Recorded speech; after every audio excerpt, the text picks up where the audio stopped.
لگ کر چلانے والوں کی، فالتالیات ذکرا،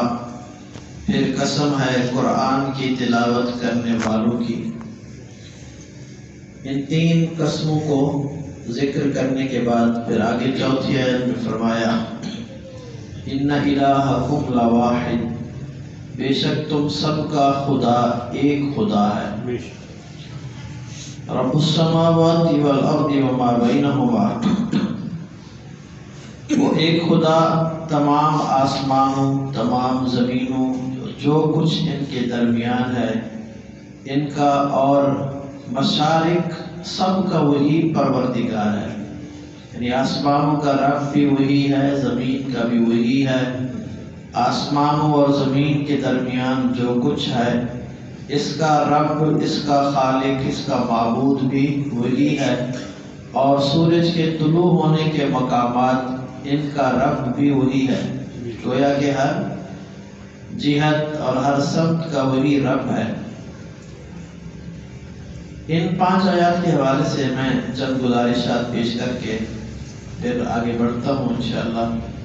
پہلی آیت مقدسہ میں اللہ رب العزت نے سخت بستہ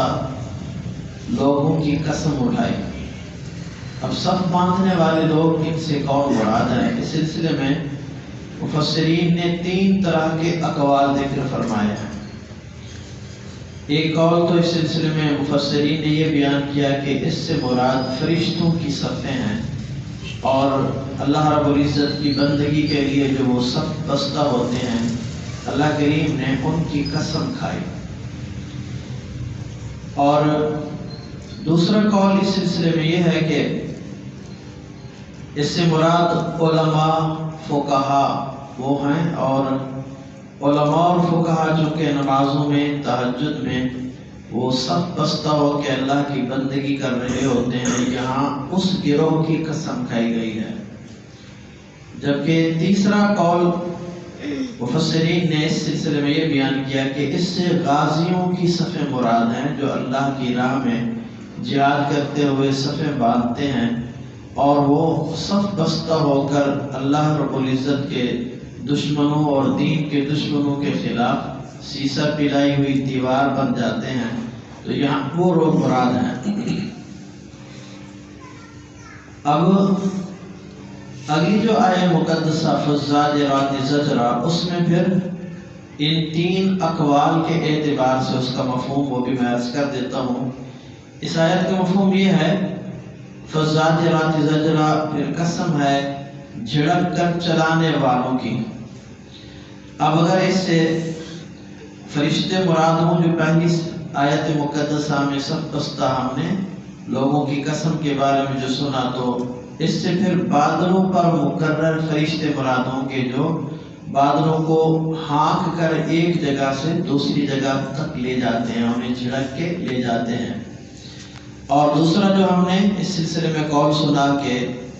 صف بستہ لوگوں سے مراد علماء فقہا وہ مراد ہیں،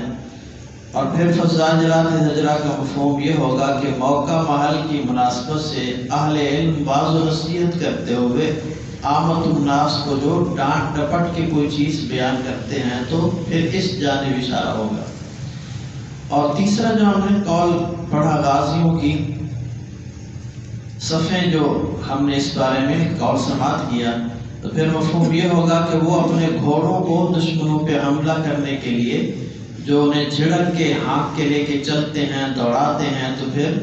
اس جانب اشارہ کیا گیا ہے۔ اور یہ تینوں احتمالات اپنی اپنی جگہ پہ درست ہیں۔ یہاں پہ نمازی جو صف باندھتے ہیں یا جو مجاہدین اللہ کی راہ میں جہاد کے لیے صف بستہ ہوتے ہیں، اس حوالے سے میں تھوڑی سی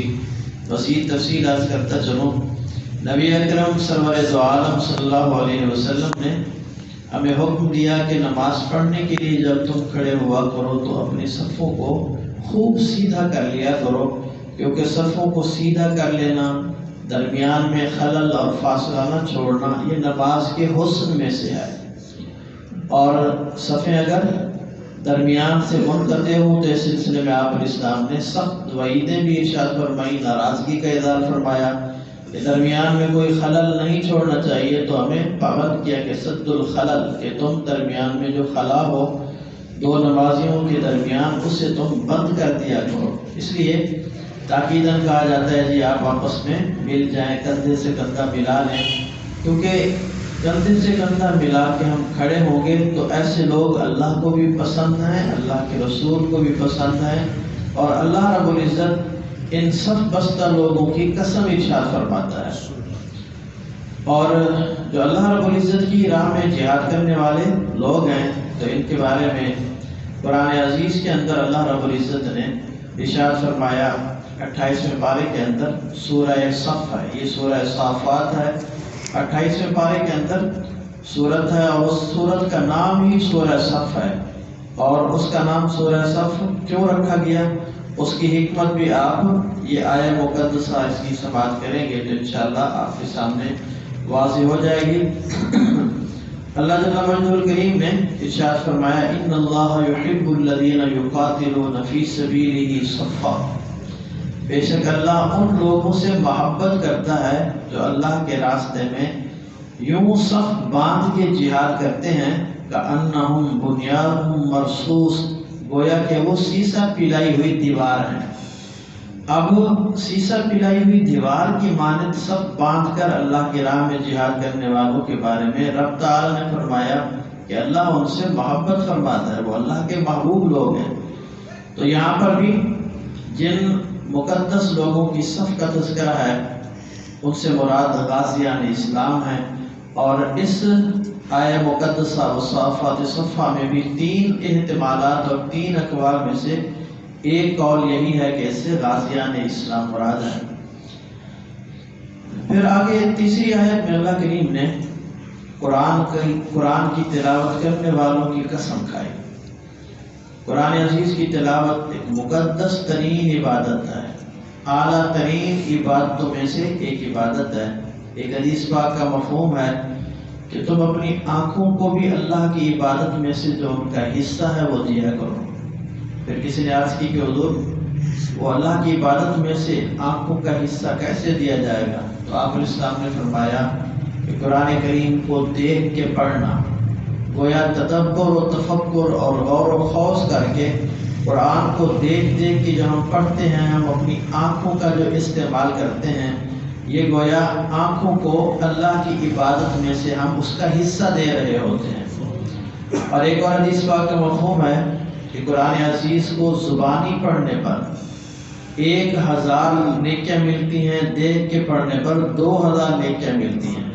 گویا ایک پڑھنے کی اور دوسرا دیکھنے کی عبادت۔ اور قرآن عزیز کے بارے میں یہ بھی ہے کہ اسے دیکھنا بھی عبادت ہے، کیونکہ یہ اللہ کا کلام ہے، پاکیزہ اور مقدس کتاب ہے، اور یہاں پہ اللہ کریم نے اس کی تلاوت کرنے والوں کا ذکر فرمایا۔ اور ایک اور حدیث پاک کا مفہوم ہے کہ آپ علیہ السلام نے صحابہ سے فرمایا تھا میں تمہیں اس کے بارے میں نہ بتاؤں کہ ایک شخص وہ بغیر کسی کا حق مارے، بغیر کسی قسم کی کوئی قطع رحمی کیے، وہ 2 اونٹنیاں اسے میسر آ جائیں۔ تو صحابہ کہنے لگے جی حضور وہ آپ ضرور بتائیے۔ تو آپ علیہ السلام نے فرمایا کہ جو بندہ فجر کے وقت مسجد میں آتا ہے، نماز پڑھتا ہے اور قرآن کی 2 آیات کی جو تلاوت کرتا ہے، یہ اللہ کی راہ میں 2 اونٹنیاں صدقہ کرنے کے برابر ثواب کے مترادف ہے۔ اور جو 3 آیتیں پڑھے گا تو 3 اونٹنیاں صدقہ کرنے کا ثواب ملے گا، جو 4 پڑھے گا 4 جتنی آیات پڑھے گا اسی قدر ثواب ملے گا۔ تو اس حدیث طیبہ کے مفہوم سے ہمیں یہ بات معلوم ہو گئی کہ قرآن عزیز کی تلاوت ایک مقدس ترین عبادت ہے، اور اس تلاوت کرنے والے جو خوش نصیب لوگ ہیں ان کی رب تعالیٰ نے بھی قسم ارشاد فرمائی۔ ان 3 آیات کے اندر اللہ نے جو ان 3 چیزوں کی قسمیں کھائی ہیں، تو قسم کسی عام چیز کی نہیں کھائی جاتی۔ قسم سے دراصل جس کی قسم کھائی جا رہی ہوتی ہے اس کی عزت و احترام کا اظہار کرنا مقصود ہوتا ہے، یعنی اللہ رب العزت کی بارگاہ میں ان کا بہت بلند مقام ہے، وہ بہت لائق عزت اور لائق احترام چیزیں ہیں، اس لیے اللہ تعالیٰ ان کی قسمیں کھاتا ہے۔ تو یہاں صف باندھنے والوں کی قسم، چلک کر چلانے والوں کی قسم، تلاوت کرنے والوں کی قسم، اور ان قسموں کے کھانے کے بعد پھر اللہ نے فرمایا کہ بے شک تمہارا معبود ایک معبود ہے۔ پہلے قسمیں کھا کھا کے اور پھر آگے ایک اہم بات جو تھی اسے ارشاد فرمایا کہ تمہارا رب ایک رب ہے۔ اصل میں مشرکین مکہ آپ علیہ السلام کو آ کے کہتے تھے، اور معاذ اللہ آپ کا مذاق بھی اڑایا کرتے تھے، اور کہتے تھے کہ اجعل الآلہۃ الہ واحدہ ان ھذا لشیء عجاب، کہ بہت عجیب چیز اور عجیب بات ہے کہ انہوں نے خداؤں کو بس ایک خدائی بنا دیا۔ وہ تو چونکہ ڈھیر سارے خداؤں کو مانتے تھے، ان کی پوجا پاٹ کرتے تھے۔ آپ علیہ السلام نے انہیں یہ پیغام دیا کہ معبود صرف ایک ہی ہے، عبادت کے لائق ذات ایک ذات ہے۔ اس لیے انہیں بڑا تعجب ہوتا، کہتے بڑی عجیب بات ہے، اتنے سارے معبود ہیں اور یہ دیکھیں کہ یہ کہتے ہیں کہ نہیں تمہارے ڈھیر معبود نہیں، بس ایک معبود ہے۔ تو چونکہ بت پرستی عرب کے اندر بھی تھی، بت پرستی مصر کے اندر بھی رہی، اور وہاں سے ہی چلتے چلتے بر صغیر پاک و ہند کے اندر جو بت پرستی ہے، اس کے تانے بانے اصل میں مصر کی تہذیب سے ملتے ہیں۔ اصل میں بت پرستی کا وہ مرکز تھا، جناب ابراہیم علیہ السلام بھی بت پرستوں کی طرف مبعوث کیے گئے تھے، اور ہندوستان کے اندر بھی بہرحال یہ بت پرستی کا سلسلہ جو شروع ہوا تو اس سے قدیم تر تہذیب گویا مصری تہذیب ہے، اور وہاں سے چیزیں منتقل ہوئی ہیں۔ یہ بھی ایک الگ سے دنیا کے اندر بحث چھڑی ہوئی ہے کہ سب سے قدیم تہذیب کون سی ہے۔ لوگ بہت پیسہ لگا کے جدید جو ریسرچ ہیں تو اس پہ مختلف اقوام، یہودی اپنی جگہ پیسہ لگا رہے ہیں، ہندو اپنی جگہ پہ، اور ہر ایک کی کوشش و خواہش یہ ہے کہ ہماری تہذیب کو ہی قدیم ہونے کا اعزاز حاصل ہو۔ یہ بھی ایک عجیب و غریب چیز ہے، لمبی چوڑی اس پہ بحثیں علمی تحقیقات ہیں۔ میں صرف چند جملوں میں بات کر کے آگے بڑھ رہا ہوں کہ اب تک کی بہرحال تحقیق یہ ہے کہ یہ جو ہندوستانی تہذیب ہے اس کے مقابلے میں مصری تہذیب قدیم ہے، اور چونکہ بت پرستی وہاں پر بھی ہوتی تھی تو قرائن یہی کہتے ہیں کہ یہ بت پرستی وہاں سے ادھر منتقل ہوئی ہے۔ تو اب ہندوؤں کے ہاں بھی کروڑوں کے اعتبار سے، شاید کروڑوں سے تعداد اربوں میں چلی جائے بھی تو کوئی بعید نہ ہو، وہاں پہ خدا موجود ہے۔ ہر مسئلے کا الگ الگ خدا ہے، ہر بندے کا الگ الگ ہے۔ اگر کسی کے لیے کوئی پرانے خداؤں میں کوئی ایسی سہولت میسر نہیں تو وہ اپنی جدید خواہش کے مطابق جدید خدا بھی اپنا خود سے بنا سکتا ہے۔ وہاں کھلا ڈلا ماحول ہے معاذ اللہ۔ تو اللہ کریم نے فرمایا کہ ان چیزوں کی قسمیں کھا کے کہ بے شک تمہارا معبود، تمہارا الہ، تمہارا رب ایک ہے، اور وہی تمام آسمانوں کا بھی رب ہے، زمینوں کا بھی، جو کچھ ان کے درمیان ہے، اور ہر جہت ہر سمت کا رب وہ ہے۔ جب ہر چیز کا رب وہ ہے تو پھر اس کے علاوہ کسی اور کو معبود بنانا اور اس کی بندگی کرنا یہ کہاں کا انصاف ہے؟ یہ کیسے ٹھیک ہو سکتا ہے؟ اور پھر آگے یہ جو الفاظ ہیں رب المشارق، اس سلسلے میں میں تھوڑی عرض کرتا چلوں کہ مشارق یہ جمع کا لفظ ہوتا ہے، مشرق کی جمع مشارق آتی ہے۔ قرآن عزیز کے اندر مشرق اور مغرب کا لفظ بھی استعمال ہوا، مشرقین اور مغربین کا لفظ بھی استعمال ہوا۔ دو کے لیے مشرقین اور مغربین یہ بولا جاتا ہے، تسمیہ کا لفظ۔ مشارق اور مغارب کا لفظ بھی بولا گیا تو یہ جمع کے لیے بولا جاتا ہے۔ ان میں سے ہر ایک کی حکمتیں ہیں کہ واحد بولا تو کیوں بولا، تسمیہ کا لفظ استعمال کیا تو کیوں، جمع کا استعمال کیا تو کس لیے۔ تو یہاں چونکہ جمع کا صیغہ استعمال ہوا تو اس حوالے سے مفسرین نے فرمایا کہ سورج کے طلوع ہونے کے مقامات 360 ہیں، اور اس کے غروب ہونے کے مقامات بھی 360 ہیں۔ یہ جو 360 ڈگری ہم لوگ پڑھتے ہیں جانتے ہیں، تو ایسا نہیں ہوتا کہ سورج روزانہ ایک ہی جگہ سے طلوع ہو رہا ہو، بلکہ ایک دن ادھر سے، پھر ہلکے سے فاصلے پہ دوسرے دن ادھر سے، پھر ادھر سے، پھر ادھر سے، یوں جو ہے یہ سورج طلوع ہو رہا ہوتا ہے، اس کے لیے 360 مقامات ہیں طلوع ہونے کے، اور 360 یہ اس کے غروب ہونے کے مقامات ہیں۔ اور جہاں پہ تثنیہ کا لفظ استعمال ہوا وہ کس لیے؟ تو اس میں گویا گرمیوں میں سورج کے طلوع ہونے کا لحاظ رکھا گیا اور سردیوں میں طلوع ہونے کا۔ اب گرمیوں میں سورج طلوع ہونے کی جگہ مثلا اس جانب ہمیں نظر آتی ہے تو سردیوں میں اس جانب نظر آتی ہے، تو اس لحاظ سے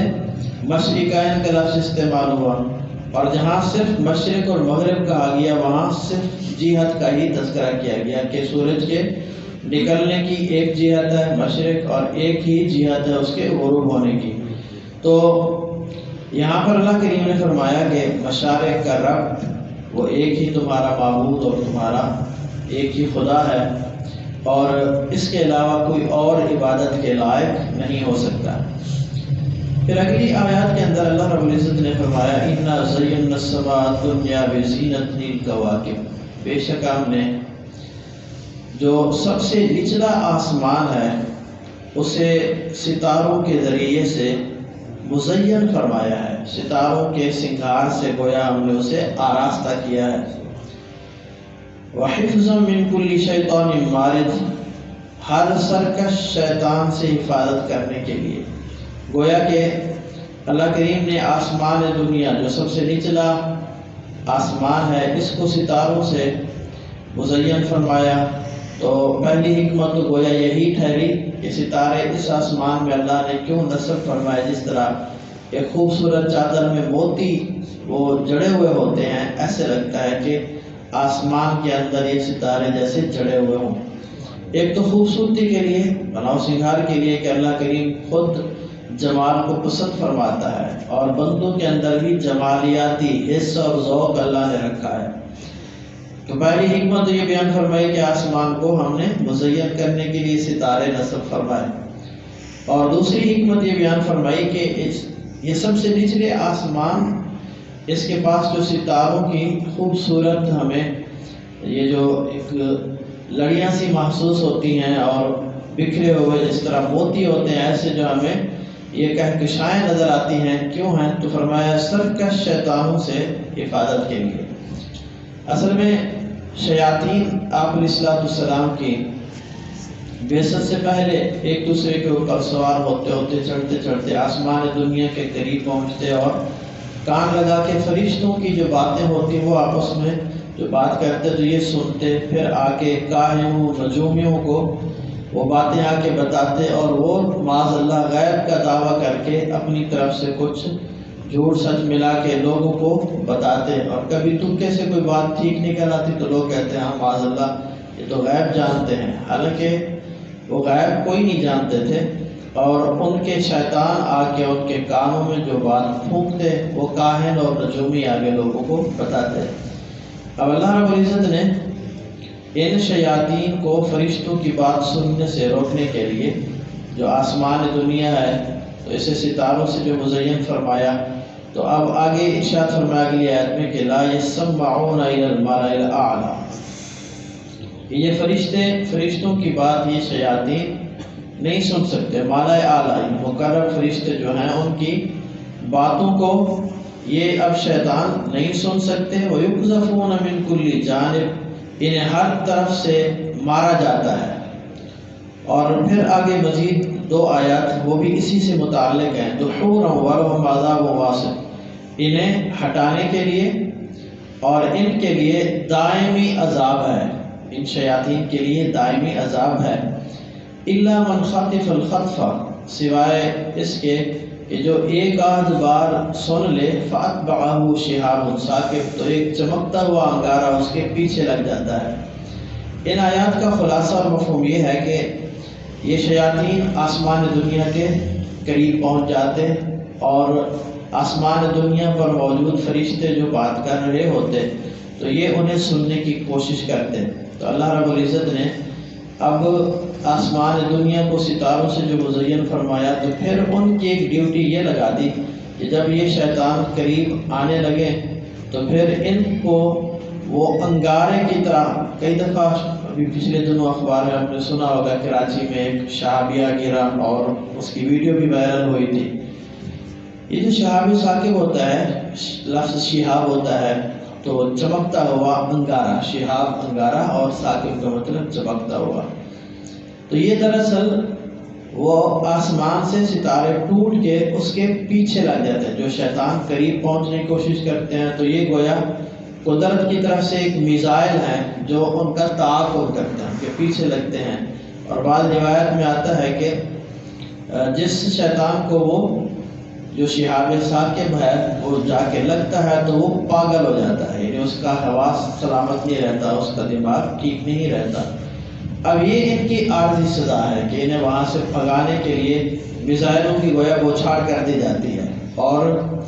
ان کو ٹارگٹ کرنے کے لیے اب وہ ستارے پیچھے لگتے ہیں۔ اور ساتھ ساتھ یہ بھی فرمایا وَلَهُمْ عَذَابٌ وَاصِبٌ، کہ ان کے لیے ہمیشہ کا عذاب ہے، یعنی عارضی طور پر ان کو ستارہ لگ جائے اور ان کو نقصان اور تکلیف تو پہنچتی ہی پہنچتی ہے،